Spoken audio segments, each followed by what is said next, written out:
नमस्कार दोस्तों, कैसे हो आप सब। आशा करती हूँ आप सब ठीक ठाक होंगे। आज की कहानी है सौदागर की बेटी। ये एक लोक कथा है बंगाल की। कहानी सुनने से पहले अगर चैनल पे आप नए आए हैं तो चैनल को सब्सक्राइब ज़रूर करें। तो चलिए कहानी शुरू करते हैं। बहुत दिनों पहले की बात है। एक शहर में एक सौदागर रहता था। उसकी 3 पुत्रियां थीं।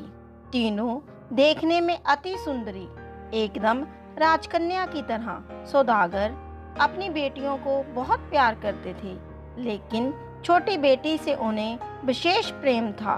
एक बार सौदागर व्यापार के सिलसिले में विदेश जाने लगे तो तीनों बेटियों से पूछा कि वे उनके लिए क्या लाएं। बड़ी बेटी ने कहा, मुझे चाहिए एक सोने की थाली।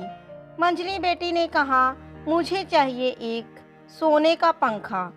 छोटी बेटी बोली, मुझे एक सोने का सेब चाहिए। व्यापार कार्य करने के बाद सौदागर जब लौटने लगे तब बड़ी बेटी के लिए सोने की थाली, मंझली बेटी के लिए सोने का पंखा लेकर आए, पर उन्हें कहीं भी सोने का सेब नहीं मिला। दोनों बेटी अपनी इच्छित वस्तु पाकर बहुत खुश हुई। सोने का सेब नहीं मिल पाने के कारण छोटी बेटी लेकिन दुखी नहीं हुई। उसने पिता से कहा, आप तो अक्सर विदेश जाते हैं, यदि कहीं कभी भी सोने का सेब मिले तो मेरे लिए ले आइएगा। इधर एक राजकुमार घोड़े पर चढ़कर एक राज्य से दूसरे राज्य का भ्रमण करते हुए एक दिन सौदागर के शहर में आ उपस्थित हुआ। रास्ते में चलते चलते सौदागर के घर के पास जब वह पहुंचा तब उसने उसकी छोटी बेटी को देखा। उसे बहुत अच्छा लगा।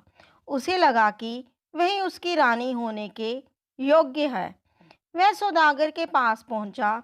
सब सुनकर सौदागर ने कहा, तुम्हारी बात सुनकर मुझे खुशी हुई, परंतु मैं राजी नहीं हो पा रहा हूँ।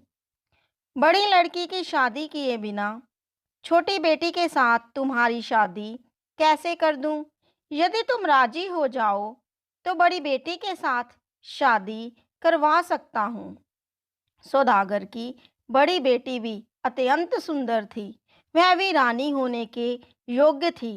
राजपुत्र ने कहा, मैं आपकी बात पर राजी हूँ। माँ पिता को दिखाने के लिए उसे अपने साथ लेकर जाना चाहता हूँ। 2 दिनों के अंदर वापस ले आऊँगा। सौदागर की बेटी को लेकर राजकुमार रवाना हुआ। थोड़ी दूर जाने पर राजकुमार ने अपने घोड़े से कहा, ओ मेरे पवन घोड़े, हमें मेरे जादूघर में ले चलो। देखते ही देखते अनेक राज्य नदी नद को पीछे छोड़ घोड़ा पवन गति से उड़ा। कुछ देर बाद घोड़ा जंगल के भीतर एक छोटे से घर के दरवाजे के समीप रुका। घोड़े की पीठ से उतरकर राजकुमार लड़की को लेकर घर के अंदर गया। घर के अंदर के कमरे अत्यंत सुसज्जित थे। एक कमरे में एक आसन पर उसे बैठने को कहा। एक सुंदर एवं नरम आसन पर जब सौदागर की बेटी बैठी तब एक दासी उसके लिए शरबत का गिलास लेकर आई। राजकुमार के अनुरोध पर सौदागर की बेटी ने शरबत पी लिया। राजकुमार ने पूछा, इतने नरम आसन में वह कभी बैठी थी और इतना बढ़िया शरबत कभी पिया था? सौदागर की बेटी बोली, इतने नरम आसन में कभी नहीं बैठी और इतना स्वादिष्ट शरबत कभी भी नहीं पिया। राजकुमार ने कहा, मेरे प्रश्न का उत्तर मैं तुमने जो कहा है उस तरह का उत्तर रानी होने योग लड़की के मुख से कभी नहीं निकलेगा। तुम रानी होने के योग्य नहीं हो। चलो, तुम्हें तुम्हारे पिता के घर छोड़ देता हूँ। राजकुमार सौदागर की बड़ी बेटी को लेकर सौदागर की के घर की ओर चला। इसके बाद सौदागर की मंझली बेटी को लेकर राजकुमार अपने उसी घर में पहुंचा। उसी तरह की घटनाएं घटी। नरम आसन में बिठाने एवं शरबत पिलाने के बाद राजकुमार ने उससे भी वह ही सवाल किए। मंजली बेटी ने भी कहा, इतने नरम आसन में वह कभी नहीं बैठी और इतना बढ़िया शरबत उसने कभी भी नहीं पिया। उत्तर सुनने के बाद राजकुमार ने कहा, तुम रानी होने के योग्य नहीं हो। वह उसे उसके पिता के घर वापस ले गया। अंत में छोटी बेटी की बारी आई। अन्य दो बहनों की तरह उसे भी नरम आसन पर बिठाया गया एवं पीने के लिए शरबत दिया गया। उसके बाद राजकुमार ने उससे पूछा, इससे भी नरम आसन पर तुम कभी बैठी थी? इससे भी बढ़िया शरबत तुमने कभी पिया है?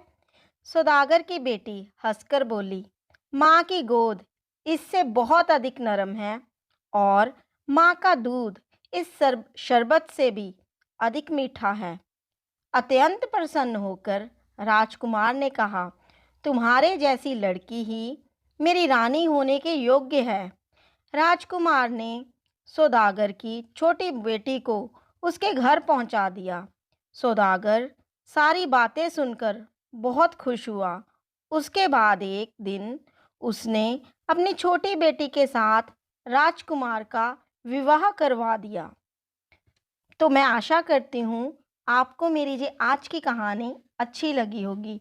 इससे हमें यही सीख मिलती है कि कभी भी हमें अच्छी चीज़ों को देखकर कोई भी नतीजे पे नहीं निकलना चाहिए। क्या पता जिन चीज़ों को हम भोग चुके हैं वो किसी के पास ना हो। तो इसी आशा के साथ आपसे मैं विदा लेती हूँ। अगर चैनल पे नए हैं तो चैनल को ज़रूर सब्सक्राइब करें और लाइक शेयर भी ज़रूर करें।